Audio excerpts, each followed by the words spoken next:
কবে থেকে বলছি একটা নতুন নয় না কেন? না না, সারাদিন খালি কিপটেমি। আরে গিন্নি, তোমার এবার পাগলের প্রলাপ বকাটা বন্ধ কর, বুঝলে? কি? আমি পাগল? হ্যাঁ, ধুৎ ধর। ঠিক আছে, তাহলে দেখো এই পাগল কি কি পাগলামি করে। হ্যাঁ, আরে আরে আরে গিন্নি, করছো কি? দিলে তো আমার আয়নাটা ভেঙে। আরে আমি কোথায় ভাঙলাম? তুমি তো আলুটা ছুঁড়ে মারলে।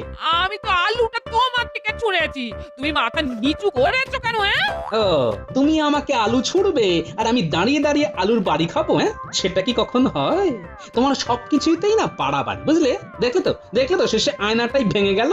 হ্যাঁ, এখন তো আমারই সব দোষ। থাকবো না আমি এই বাড়িতে। আজ আমি সারা জীবনের জন্য বাপের বাড়ি চলে যাব। হ্যাঁ। বাহ বাহ বাহ, ঈশ্বর এত সুখ আমার কপালে লিখে রেখেছিলেন।